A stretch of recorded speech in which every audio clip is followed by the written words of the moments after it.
Why do politicians act like they have selective memory when it comes to fulfilling their election promises? Why is it that the things we vote for just vanish into thin air once the elections are over? And why does it feel like the people's voice is falling on deaf ears?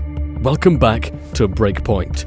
In this video, we'll analyse why there's such a massive gap between what the people of the UK expect from their government and what they actually get. You know the old saying, actions speak louder than words. Sadly, in politics, the opposite seems to be true. Politicians make big promises during their campaigns, but once they're in power, it's like they're speaking in whispers, hoping no one notices they're not delivering. And that's where the problem lies. People are tired of hearing politicians talk out of both sides of their mouths, saying one thing and doing another. Brits want a solution to the immigration, energy, and economy crises as promised them during campaigns. Stay tuned, because we'll take a close look at the troubling truth behind the UK's so-called democracy and what's really going on behind those doors in government. In politics, promises are like pie crusts, easily made and easily broken. Politicians dish out promises, but instead of a solution, what the public is seeing is the exact opposite. When it comes to immigration, particularly Muslim immigration, Douglas has hit the nail on the head, pointing out a disturbing difference between what the public wants and what the government is doing, and recent polls are screaming the same thing. Immigration numbers are through the roof, people are frustrated, and they have a good reason to be.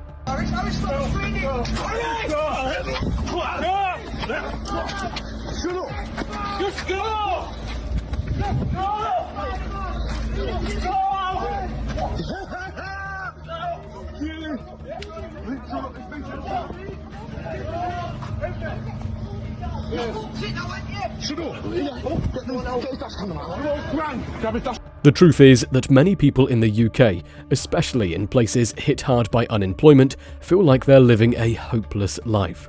No jobs, no chance of jobs, and when jobs do pop up, 3 out of 4 go to workers from outside the UK. This is a major issue that even left-wing unions used to fight against because they knew it would drive down wages for workers.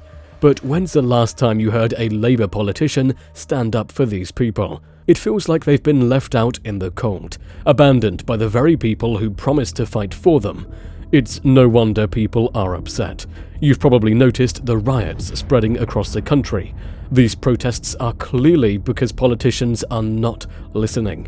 The Labour Party brushes off these riots as if they're just the ramblings of extremists, completely missing the point. People are fed up because they feel like no one's listening to their concerns. However, polls from Ipsos in 2024 show that hardly anyone trusts the Conservative Party's immigration policies, and Labour's not doing much better. The truth is, this is not a problem that belongs to just one party. It's a crisis of confidence across the board. This divide gets even deeper when you look at demographics.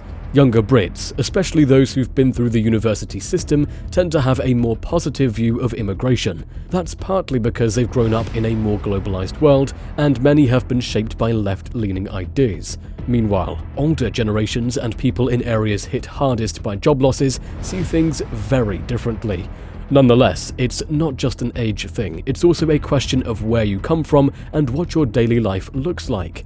The left-leaning media and Labour try to spin this as a sign of societal progress, saying that these shifts in opinion reflect changing values and should be embraced. But that doesn't sit well with a lot of people. It's true, you can't please all the people all the time, but it feels like they're not even trying. Democracy feels like it's on life support, and the public's voice is being drowned out by those in power.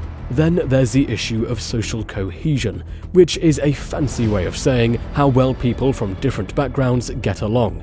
Now, if you ask Douglas Murray or anyone from the right, they'll tell you the government's handling of this has been downright awful. You can't paper over cracks, and that's exactly what the government has been trying to do. They've failed to bring people together and have only managed to divide them further.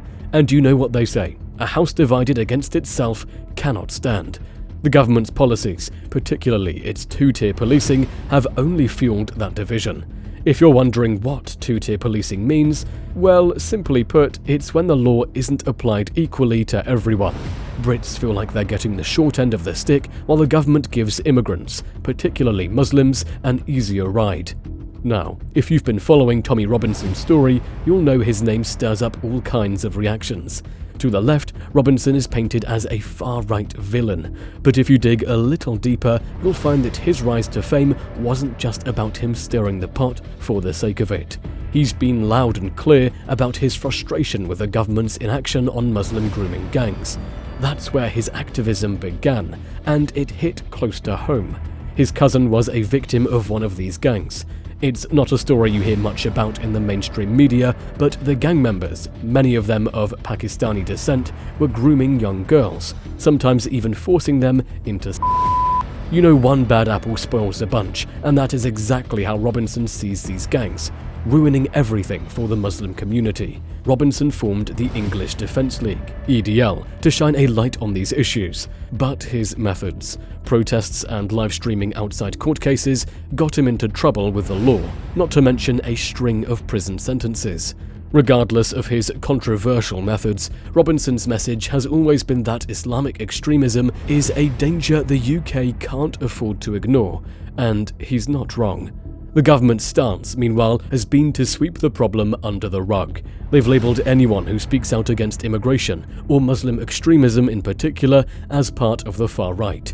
And when someone like Tommy Robinson comes along, he's branded as a troublemaker and locked up. As Murray put it, what are you allowed to do about this? What are you allowed to say? The answer, according to the government, seems to be nothing.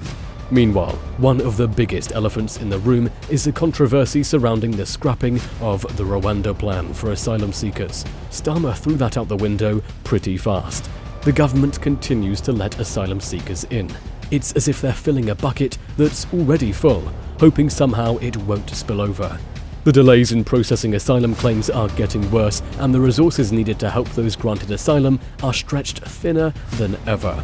The taxpayer is footing the bill for these backlogs, while Starmer's government acts like everything is under control. Let's not beat around the bush. This mishandling of immigration is making social and economic problems worse, adding fuel to the already burning fire of public unrest. People are protesting in the streets, and what does the government do? They slap a far-right label on anyone who dares speak out. If that sounds ridiculous to you, it's actually because it is. As Douglas Murray rightly points out, calling these protests far-right is a cheap trick, an easy way for the government to ignore the real concerns of the public. The far-right label carries heavy connotations of extremism, and once it's slapped on a person or a group, their concerns are often cast aside without a second thought. This tactic is very unfair and dangerous. In fact, this kind of labeling creates what they call a chilling effect. People become too afraid to speak up for fear of being branded as something they're not. It's like telling someone to sit down and be quiet just because they're not singing the same tune as everyone else. In the long run, this polarizes a conversation, making it nearly impossible to find any common ground. Instead of having a productive discussion, people just dig in their heels, and that only widens the divide. Supporters of free speech argue that stifling debate like this goes against the very essence of democracy. In a healthy democracy, you need to have open, even uncomfortable conversations. But when you shut down those discussions by labeling dissenting voices as far-right, you're not only controlling the narrative, you're also ignoring the concerns of a big chunk of the population. And when people feel ignored or dismissed, that's when things start to boil over. This is exactly what leads to the resentment and unrest we're seeing more and more often. At the end of the day, this mess we're in is not only about immigration, it's about how we handle dissent and how the government keeps to their election promises. So what do you think? Is Douglas Murray onto something here? Is the term far-right being used too loosely, or is there a real issue at play?